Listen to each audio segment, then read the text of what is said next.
and just a gigolo, and everywhere I go, people know the part I'm playing. Paid for every dance.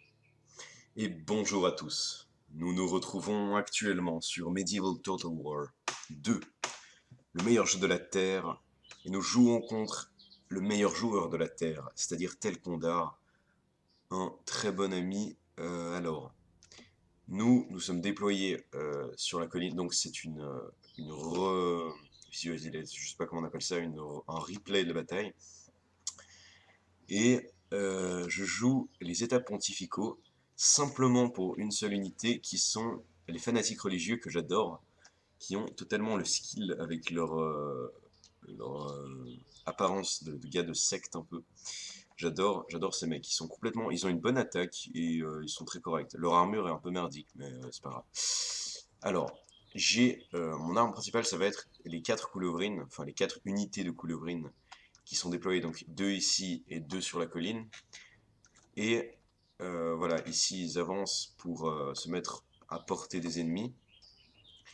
J'ai également une petite cavalerie sur le flanc ici qui progresse pour aller flanquer les adversaires. Et donc,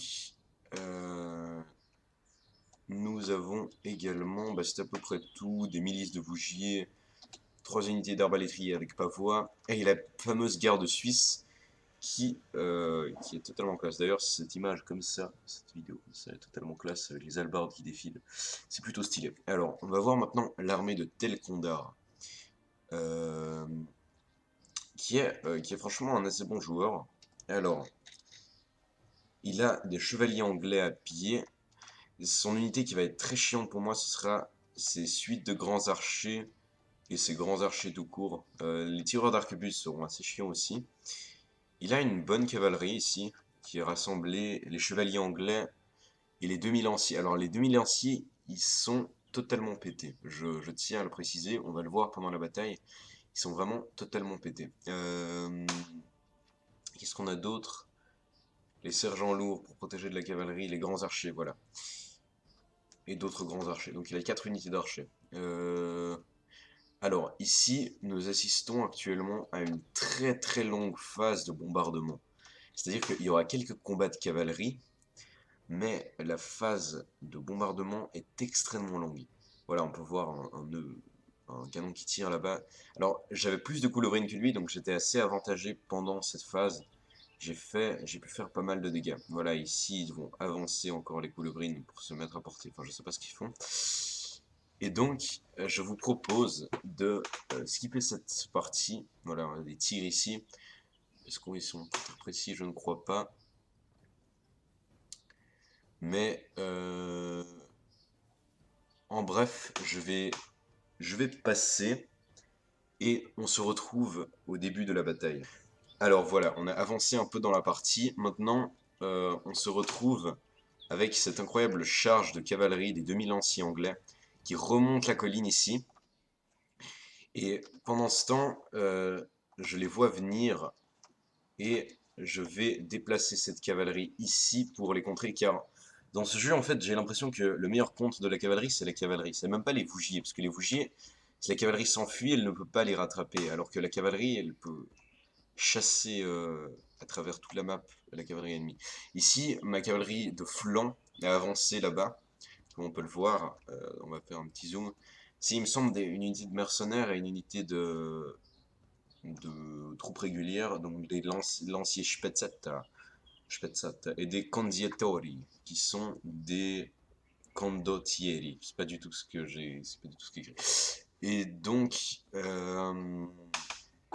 on a toujours la phase de bombardement, mais ici on va voir un peu de combat. Donc ici, je n'ai pas parlé de la Grande Croix, qui est une unité vraiment pratique puisqu'elle ne fuit pas en fait. Elle coûte extrêmement cher, et il n'y a que 30 hommes, mais elle est bonne contre la cavalerie, elle soutient le moral des troupes.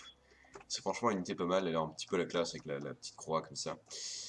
Enfin, petite croix, grande croix du coup. Bref, c'est une blague. Alléluia. Qu'est-ce qui se passe ici? Les 2006 se mettent en position et ils menacent un peu mon flanc. Ils sont vraiment très proches ici, et donc ce que ça c'est que je vais lentement avancer ma cavalerie pour me redéployer un peu face à ces 2000 lanciers. Et donc, si on avance un peu, c'est vraiment une bataille très très longue. Je crois qu'on a joué pendant une bonne heure en tout cas, peut-être plus. Ici, il envoie une unité de sergent lourd pour appuyer sa cavalerie, puisqu'il voit que ma cavalerie avance. Et donc, ici, ça va être assez intéressant, parce que la cavalerie charge. On peut voir cette charge extrêmement classe à travers la colline. Ils se mettent en position pour charger, et là, les cavaliers ennemis dévalent la pente pour fuir, mais les rochers les ralentissent. Et ici, on commence à avoir un affrontement de cavalerie assez violent. Et les sergents lourds vont avancer le but qu'ils peuvent pour aller appuyer cette cavalerie, mais la cavalerie fuit de nouveau. Donc, ici, on a un combat assez intéressant, puisque les cavaliers, je sais absolument pas ce que je raconte, parce que je suis assez mauvais en stratégie, les cavaliers avancent, et ici, ils vont se replier. Ici, on a une charge de dos des 2000 lanciers. En fait, ce combat, ça va être un combat très fourbe, parce que celui qui fuit se prend une charge de dos. Mais au bout d'un moment, je vais être obligé de fuir, parce que je peux pas affronter ces sergents lourds avec ma cavalerie. Je vais subir beaucoup trop de pertes, et ça va pas être rentable. Donc là, je me replie en remontant la pente. Et là, les 2000 lanciers font volte-face et ils remontent la pente pour venir affronter mes troupes.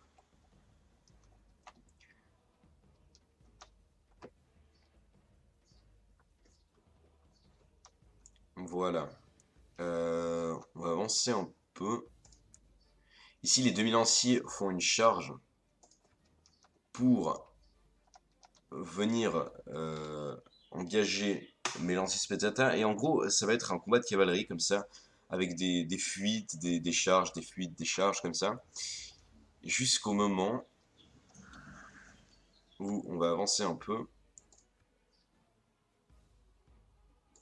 Où ici, les sergents lourds entrent en contact avec la cavalerie. Et ça, c'est vraiment désastreux. Et la cavalerie commence à se faire laminer. Et à partir de ce moment, je vais vraiment rester loin avec cette cavalerie parce que ici, ils ont subi pas mal de pertes. Ils sont à 29 et 25 alors qu'ils étaient 40 à la base. Ici, on a un énorme nuage de fumée à force de tirer avec les couleuvrines. Oui, oui, oui. Les sergents lourds ici qui courent, mais c'est bien qu'ils courent parce qu'ils s'épuisent. Ils ne peuvent pas rattraper une cavalerie juste comme ça. Et ici, ce qui va se passer, c'est que lentement, je vais redéployer les arbalétriers qui étaient en bas de la colline pour venir appuyer ce petit combat. Ici, les lanciers voient que les sergents les chargent, donc ils vont fuir. Qu'est-ce qui se passe d'autre? Les 2000 lanciers, il en reste très très peu, ils sont perdus énormément d'hommes dans ce combat, et de chevaux. Et donc, ici, je vais envoyer des fanatiques religieux. Vous allez voir la puissance des fanatiques religieux. Regardez cette magnifique charge. C'est un combat assez extrêmement épique. Bon, je crois que c'est une unité qui coûte 180 florins, les fanatiques religieux, donc par rapport aux sergents lourds qui en coûtent dans les 500, ils se débrouillent plutôt pas mal, franchement. Même s'ils se prennent une pluie de flèches également de ma cavalerie, enfin de mes arbalétriers plutôt. La grande croix ici qui attend et qui soutient le moral des fanatiques religieux. Et donc, qu'est-ce qu'on a d'autre d'intéressant dans cette bataille? La cavalerie, il me semble, qui a perdu absolument tous ses hommes. Et donc là, je vais faire une charge de dos sur les... Alors, normalement, charger avec de la cavalerie sur des sergents lourds, c'est une grande erreur. Mais comme je l'ai fait de dos, ils n'étaient pas du tout préparés et ça les a fait fuir. Donc je pense que c'était une manœuvre qui était assez correcte. Le fanatique religieux qui vient de taper dans le vide, c'était un beau spectacle. Ici, alors, il y a un petit problème, c'est que les fanatiques religieux se sont placés juste devant les canons, donc ils ne peuvent pas tirer. Et les fanatiques religieux vont se replier. Je pense qu'on va avancer un peu, parce que ça c'était un épisode intéressant que je voulais vous montrer. Et on se rejoint quand les hostilités, les vraies hostilités commencent, où le sang coulera à flot. Et ici, on a un mouvement de la garde suisse qui est assez étrange. Je crois que la garde suisse était juste partie à l'aventure sur la colline, et sans que je leur en ai donné l'ordre. Alors, nous allons à présent passer à tout de suite. Et rebonjour. Nous sommes actuellement dans une phase de mouvement de mes troupes. J'ai actuellement avancé les gardes suisses et les arbalétriers avec pavois, donc les gardes suisses qui protègent les arbalétriers. Qu'est-ce qui se passe d'autre? On a la cavalerie là-bas sur le flanc est toujours en place. Et ici on a du mouvement parce que il faut une défense pour ces canons. Et les fanatiques religieux sont même pas très adaptés, c'est plutôt une unité offensive. Donc ce qu'on va faire, c'est que les milices de Wuji vont venir se placer derrière les canons pour les protéger, et les fanatiques religieux vont suivre ces arbalétriers avec pavois pour les protéger. Et on a encore une très longue bataille qui s'annonce ici. Donc, qu'est-ce qu'on a du côté de l'adversaire? Le Telkondar est assez... il a un peu dispersé ses troupes pour qu'il y ait moins de pertes avec les canons. Ici, on peut voir quand même pas mal de morts avec les canons. Mais Koulovrine qui font des ravages dans les troupes ennemies. C'est assez... J'ai même détruit une Koulovrine, ce qui est incroyable. C'est vraiment une précision de ouf pour réussir à faire ça. Ou une chance de ouf. Ici, il a des épéistes lourds. Alors bon, les épéistes lourds, c'est la meilleure unité d'infanterie du jeu, probablement. Non, enfin, il y a les chevaliers féodaux qui sont pas mal aussi, mais c'est vraiment violent. Ici, on a j'ai les Koulovrines qui ont fini de tirer leurs munitions. Ils vont s'avancer et puis subir le feu. Alors, c'est très cruel comme stratégie, mais en fait, je vais simplement essayer de vider les munitions. Comme ceux-là sont vraiment mauvais au corps à corps, essayer de vider les munitions des grands archers. Au moins, ça fera quelques volets en moins sur mon infanterie. Donc, ici, on va avancer un peu. Il va bientôt y avoir du mouvement de ce côté-là.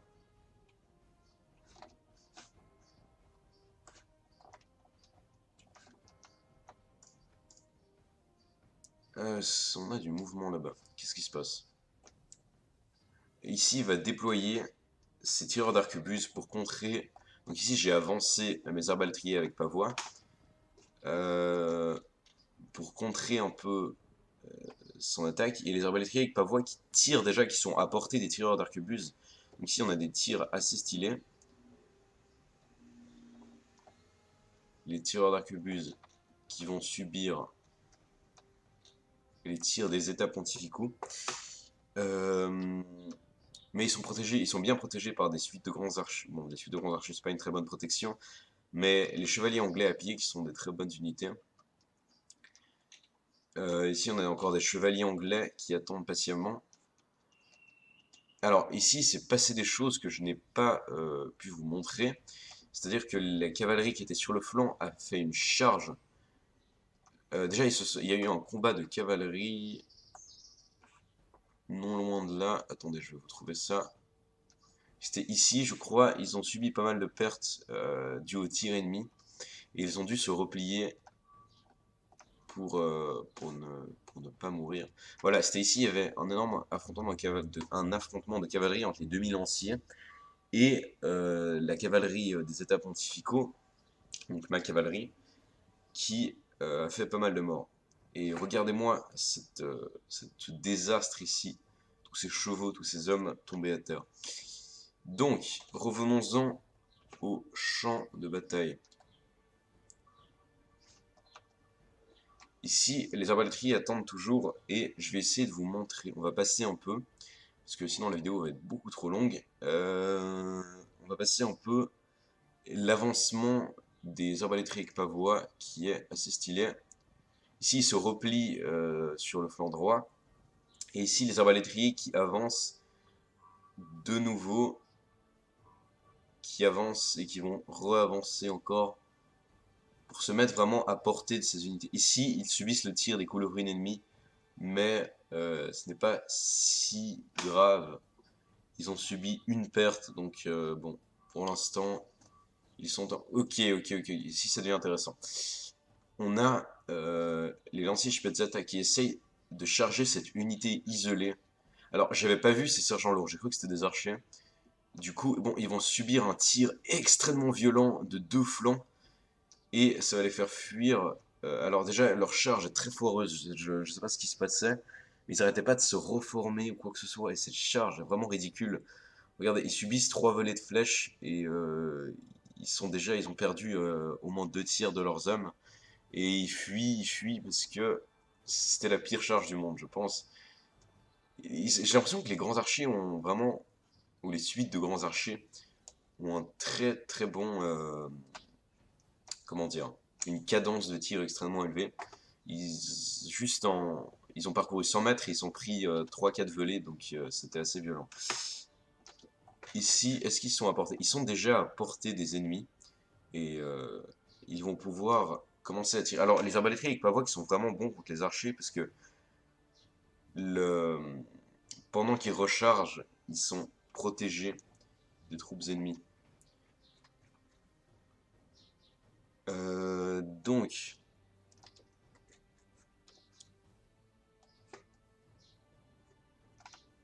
ici on a l'avancement des fanatiques religieux avec les arbalétriers, qui est un peu chaotique, ils sont pas vraiment en formation. Donc, on va passer un peu. Ici, il va y avoir du tir des arbalétriers contre les grands archers. Même si les arbalétriers ont un pavois, les grands archers anglais sont vraiment très bons.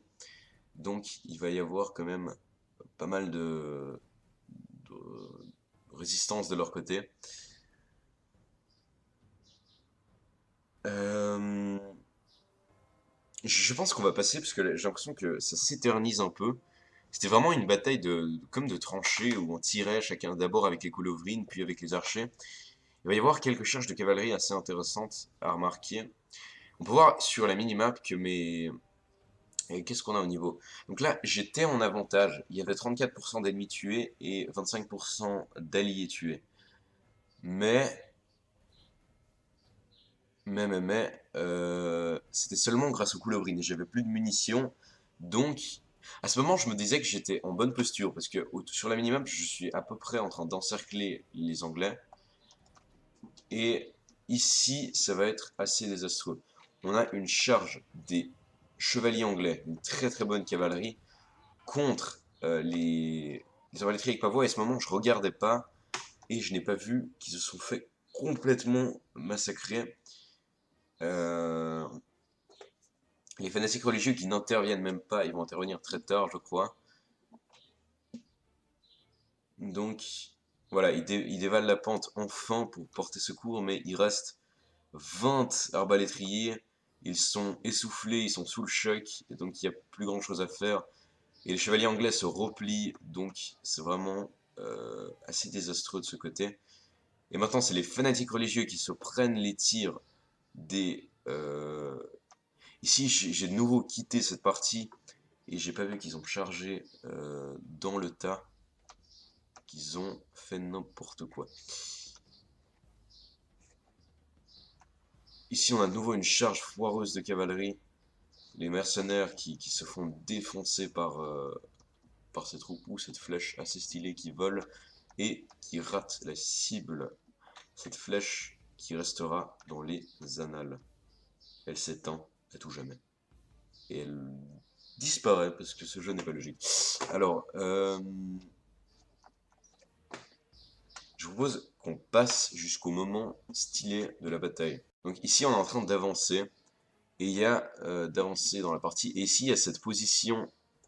Telcontar va lentement prendre d'assaut cette position qui est assez bien défendue. On a la garde suisse et les arbalétriers derrière. La garde suisse qui est dans une formation un peu cool.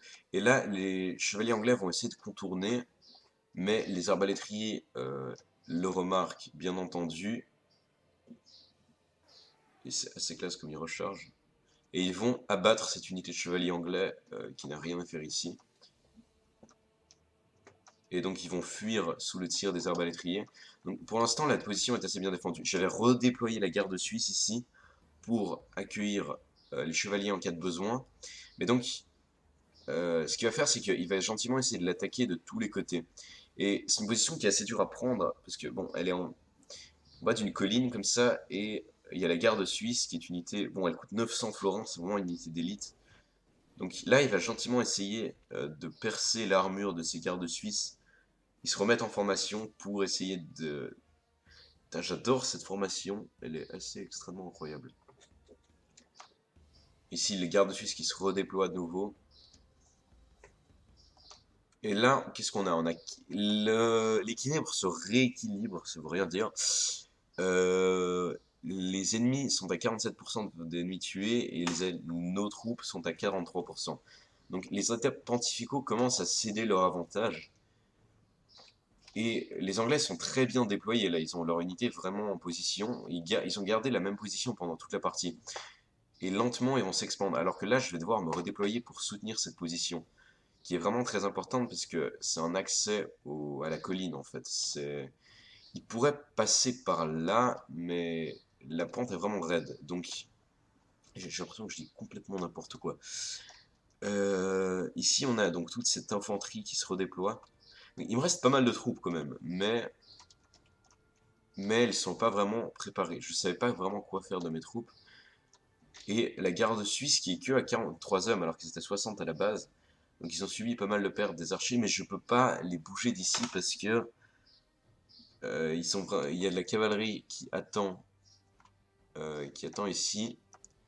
Donc si je les recule, les arbalétriers vont sûrement morfler. Et on approche gentiment vers la fin de la bataille.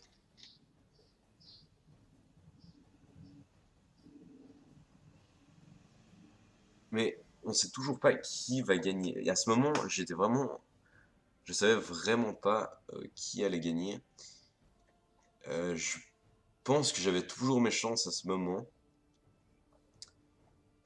Et ici, on a une charge de cavalerie, donc qui est tout de suite reculée. Qu'est-ce qui se passe d'autre? On va passer un peu. Cette fois, vous allez pouvoir voir ce passage. Ici, on a une avancée des Anglais sur le flanc droit. Et l'infanterie voit qu'elle se fait un peu massacrer par les archers, donc ils vont reculer. Et ici, ça c'est une manœuvre extrêmement intéressante. C'est la garde du corps du général qui charge sur les archers. Regardez, ils sont à 21 d'hommes. Ici, les sergents lourds s'avancent, donc ils vont dévier vers la droite. Et ils voient que ils ne peuvent plus les affronter, alors ils vont reculer. C'était juste pendant une vingtaine de secondes, les grands archers n'ont pas pu tirer. Je pense que c'était une manœuvre assez correcte, parce qu'ils ont dû fuir. En plus, ces hommes se sont un peu essoufflés, alors que la garde du général a une très bonne endurance. Donc c'était une manœuvre juste pour un peu d'intimidation, pour lui montrer que j'allais encore me battre, même s'il reprenait gentiment l'avantage. Voilà, ça se rapproche, plus que 4% de différence. Les forces sont équilibrées, mais j'ai l'impression que les Anglais sont en meilleure posture. Ici, je réavance des arbalétriers avec pavois qui sont totalement sous le choc et fatigués, qui ont vraiment le moral bas, et donc, et donc, et donc. Qu'est-ce qu'on a ici? Mais qu'est-ce que c'est que ça? Oui, euh, les, l'avancée qu'on a vue avant sur le flanc droit est montée ici, et la garde du corps du général a dû les intercepter, car l'infanterie était beaucoup trop lente. On devait absolument repousser ces chevaliers anglais, ces épéistes lourds, pardon.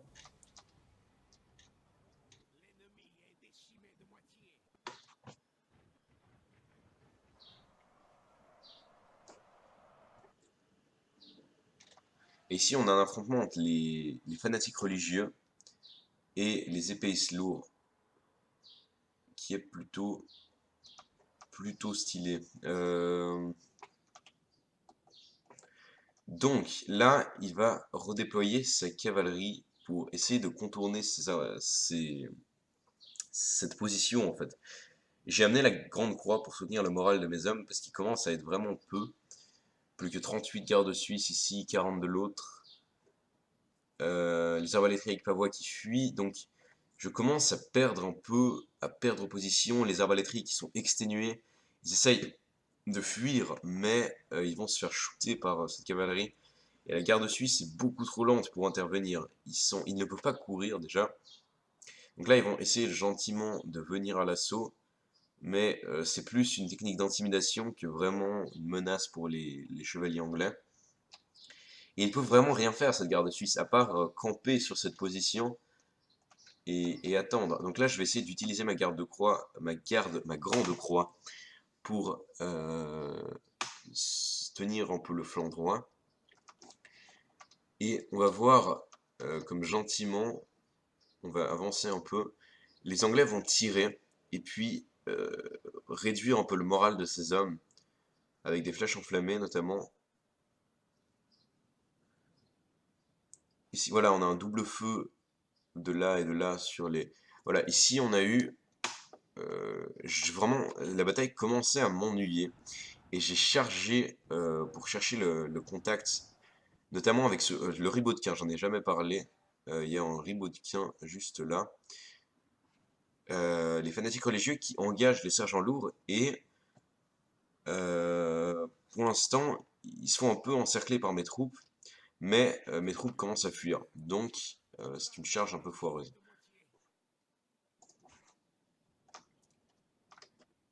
Là, la position, il ne reste vraiment pas beaucoup d'hommes.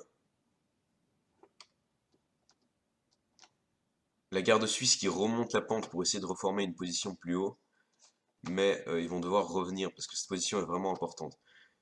Ici, on a une charge de dos sur les milices de Vougier. Et ils se font vraiment massacrer complètement. Et ici, voilà, le pourcentage d'alliés a dépassé le pourcentage d'ennemis tués. Donc, l'avantage tourne en faveur des Anglais. Mais je vais me battre jusqu'au bout. Cette position, je ne vais pas l'abandonner. Et donc, finalement, qu'est-ce qui va se passer? Ici, j'ai l'impression que les grands archers ont des munitions infinies. Ils tiraient vraiment pendant toute la partie. Et ici, on a l'avancée des... Voilà, ici j'ai fait une... Ah merde, on n'a pas vu! La garde du corps général s'enflamme totalement et va charger. Il leur reste 3 hommes. Ils vont charger le dos de euh, ces cavaliers, de ces épéistes lourds. Et le général ici, qui est juste là, va se replier parce qu'il est beaucoup trop important. La défaite semble inéluctable. Et je crois que c'est bien vrai. Ici, la position qui se fait totalement prendre d'assaut. Les gardes suisses qui intimident toujours l'ennemi avec leur hallebarde. Ici, ils se battent sur le flanc, mais ils meurent un par un. Mais ils ne vont pas se laisser faire. C'est une unité extrêmement résistante. Et même s'ils n'ont pas une très bonne défense ou une très bonne attaque. Voilà, ici je suis obligé d'envoyer la garde suisse pour soutenir le flanc droit. Et la Grande Croix qui se bat, celle-là elle va se battre vraiment longtemps pour repousser les Anglais. Donc c'est un combat assez violent qui s'engage ici. Pendant ce temps, les milices de Vougy remontent la pente et vont reformer une position avec le général. Ici il y a des unités qui fuient au loin. Et donc, pardonnez la coupure. Ici, la position se fait encercler par les chevaliers anglais qui vont peu à peu, avec leurs haches, percer cette garde suisse. Même s'ils sont bons contre la cavalerie, ils n'ont pas le temps de se déployer. Ils sont sous le feu des archers, les hommes brûlent, c'est la panique, et ils vont devoir se battre jusqu'à leur mort pour défendre l'honneur des états pontificaux et leur propre honneur et avoir une noble mort sur ce champ de bataille. Voilà. Ici, c'est le drapeau. euh, Seule la Grande Croix reste. Et ils vont se défendre contre cette horde d'hommes anglais. Mais il n'y a plus rien à faire. La bataille touche à sa fin. On a ici une dernière position assez stylée des milices de bougies italiens qui se mettent en position. Ici, on a les arbalétriers qui remontent pour soutenir cette position, mais la bataille va être vraiment compliquée. Désormais, il n'y a plus vraiment d'espoir pour les États pontificaux, ils peuvent simplement tenir et soutenir leur honneur. Ici, les Anglais qui avancent en direction de cette position, les arbalétriers qui vont se mettre en position pour tirer. On peut voir du côté des Anglais une charge plutôt sympathique. Ils tirent, mais ils se font totalement réprimés par les archers anglais. Et ici, le dernier carré des États pontificaux. Ici, le général. Alors ça, c'est quelque chose qu'il faut observer. Le général va sortir de cette unité. Je propose qu'on, jusqu'à la fin de la bataille, on suive le général. Regardez, il court vers le coucher de soleil. On a l'impression qu'il fuit. Et pourtant, il arrête son cheval. Et bravement, il s'élance vers la gauche. Il contourne les unités ennemies. Où va-t-il? Nous ne savons pas. Nous ne le savons pas. Il va foncer, dévaler la pente, esquiver ce rocher, traverser ce buisson. Qu'est-ce qu'il passe? Et oh mon Dieu, les chevaliers anglais passent, mais non, il va les contourner. C'est un match de rugby. Il fonce vers la victoire. Et il se fait encercler.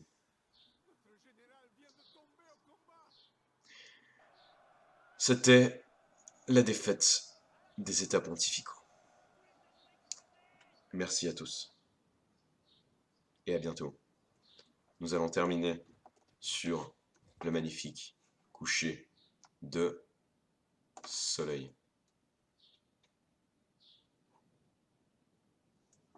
Merci à tous.